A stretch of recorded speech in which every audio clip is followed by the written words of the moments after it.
बच्चों, हम कर रहे हैं परीक्षा की तैयारी और हिंदी विषय में कक्षा 9वीं से 12वीं तक काव्य से संबंधित प्रश्न जरूर आते हैं। ठीक है, तो यहाँ पर कुछ बहुत सरल तरीके से काव्य से संबंधित प्रश्नों को बताया जा रहा है, जिससे कि आप काव्य से संबंधित कोई भी प्रश्न आए आसानी से कर सकते हो। बहुत आसानी से यहाँ पे केवल 4 क्वेश्चन बताए जाएंगे, जिसमें कि आपके काव्य से संबंधित सारे प्रश्न इसमें हो जाएंगे। तो काव्य के लिए पहले हम थोड़ा सा समझ लेते हैं। काव्य जो है इसके 2 भाग होते हैं, दृश्य काव्य और श्रव्य काव्य। 2 भाग या 2 भेद होते हैं, दृश्य काव्य और श्रव्य काव्य, और इसके भेद जो है रचना के आधार पर भी किए जाते हैं। तो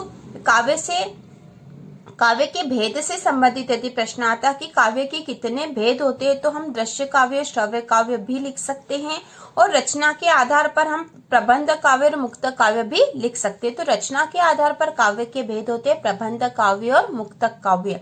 ठीक है, और सामान्य तौर पे दृश्य काव्य, श्रव्य काव्य भी काव्य के भेद माने जाते हैं। जैसा कि नाम से ही पता चल रहा, दृश्य मतलब जिसे देखा भी जा सकता है, ऐसा काव्य जिसे देखा भी जा सकता है, जैसे नाटक है, एकांकी है। और श्रव्य काव्य में केवल वही काव्य आता है जिसे केवल सुना जा सकता है या पढ़ा जा सकता है। ठीक है, और रचना के आधार पर है प्रबंध काव्य और मुक्तक काव्य। प्रबंध काव्य के फिर 3 प्रकार होते हैं, महाकाव्य, खंड काव्य और आख्यानक गीतिया। और मुक्तक काव्य के भी 2 भेद होते हैं, पाठ्य मुक्तक और गेय मुक्तक। अब इनके जो प्रश्न महत्वपूर्ण है हम वो देख लेते हैं, और आप एग्जाम में उनको तैयार कर लीजिए। कक्षा 9वीं से 12वीं तक सभी के लिए बहुत ही महत्वपूर्ण है।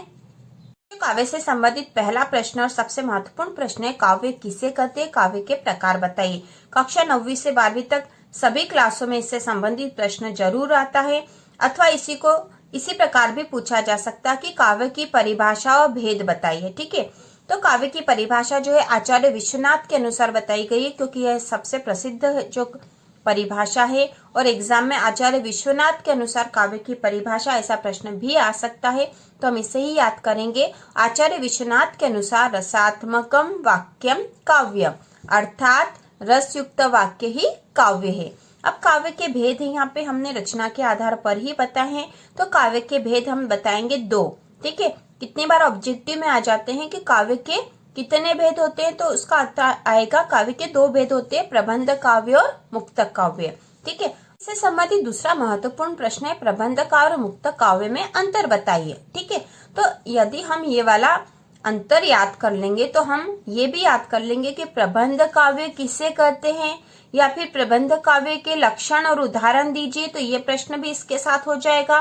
ठीक है, यदि ये क्वेश्चन आता कि मुक्तक काव्य किसे कहते हैं, या फिर मुक्तक काव्य के लक्षण बताइए, या मुक्तक काव्य के उदाहरण बताइए, तो ये प्रश्न भी हो जाएगा। ठीक है, प्रबंध काव्य से संबंधित यदि कोई सा भी प्रश्न आएगा, तो आप प्रबंध काव्य वाले भाग का जो भी पार्ट है वो सारा आप लिख दोगे, तो क्वेश्चन बिल्कुल राइट होगा। उसी प्रकार मुक्तक काव्य से संबंधित यदि कोई भी क्वेश्चन आता है, तो मुक्तक काव्य वाला भाग के सारे पॉइंट आप लिख दोगे, तो आपका क्वेश्चन बिल्कुल राइट हो जाएगा।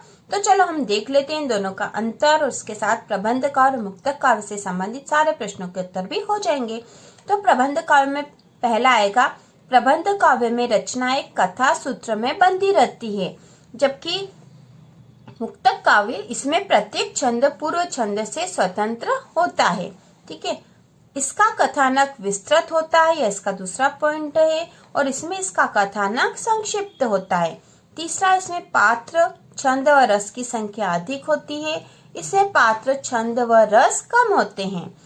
चौथा पॉइंट हमने बनाया है इसका उदाहरण, रामचरितमानस, और दूसरा है कामायनी, और मुक्तक काव्य के उदाहरण है मीराबाई के पद, रहीम के दोहे। ठीक है, पांचवा पॉइंट है, प्रबंध काव्य के 3 प्रकार है, महाकाव्य, खंड काव्य तथा आख्यानक गीतिया, और मुक्तक काव्य के 2 प्रकार है, पाठ्य मुक्तक और गेय मुक्तक।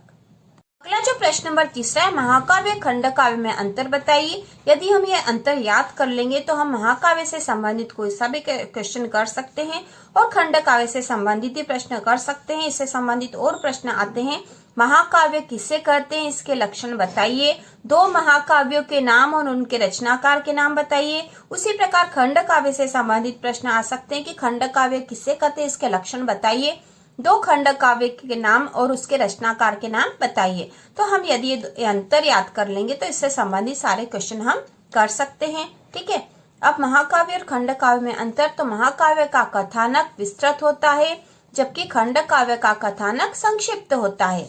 ठीक है, बहुत सरल अंतर हमने लिखा है यहाँ पर। दूसरा, इसमें मुख्य कथा के साथ साथ सहायक कथाएं भी होती है और इसमें आ जाएगा इसमें एक ही मुख्य कथा होती है। तीसरा, इसमें पात्रों की संख्या अधिक होती है और इसमें पात्रों की संख्या कम होती है। चौथा, इसमें 8 या अधिक सर्ग होते हैं, इसमें सर्ग की संख्या कम होती है। पांचवा है उदाहरण, रामचरितमानस जो कि तुलसीदास के द्वारा रचित है और कामायनी जो कि जयशंकर प्रसाद के द्वारा रचित है। और इसमें उदाहरण आ जाएंगे पंचवटी जिसके रचनाकार है मैथिली शरण गुप्त और सुदामाचरित नरोत्तम दास। तो बच्चों आपको उदाहरण भी याद करना जरूरी है क्योंकि एग्जाम में कितनी ही बार या अधिकतर ऐसा क्वेश्चन आता है, 2 महाकाव्य और उनके रचनाकार के नाम बताइए तथा 2 खंड काव्य और उनके रचनाकार का नाम बताइए। तो उसमें आपको केवल इतना ही लिखना रहेगा। ठीक है, इससे संबंधित एक और क्वेश्चन है, पाठ्य मुक्तक व गेय मुक्तक में अंतर बताइए। ठीक है, तो पाठ्य मुक्तक और गेय मुक्तक में अंतर हम देख लेते हैं। अभी इम्पोर्टेंट क्वेश्चन है जो कि 10th और 12th में ठीक है आया था, पहले भी पिछले सालों में आ चुका है। ठीक है, पाठ्य मुक्तक को पढ़कर इसका आनंद लिया जाता है, गेय मुक्तक को गाकर इसका आनंद लिया जाता है। ठीक है, इसमें लय व तुक का अभाव होता है, इसमें लय व तुक होते हैं। इसमें संगीतात्मकता नहीं होती, इसमें संगीतात्मकता होती है। उदाहरण है कबीर के दोहे। ठीक है, कबीर के दोहे और इसमें उदाहरण है मीराबाई के पद। तो इस प्रकार हमने इनके उदाहरण भी लिख दिए हैं, पाठ्य मुक्तक और गेय मुक्तक में अंतर भी कर दिया है। तो काव्य से संबंधित खंड काव्य, महाकाव्य, प्रबंध काव्य और मुक्तक काव्य से संबंधित सारे प्रश्न हम कर चुके हैं और ये सारे प्रश्न करने से हमारे काव्य से संबंधित यदि इनसे संबंधित कोई भी क्वेश्चन आएगा तो आप आसानी से कर सकते हो बच्चों। और इसी तरह के और वीडियो देखने के लिए चैनल को सब्सक्राइब कीजिए।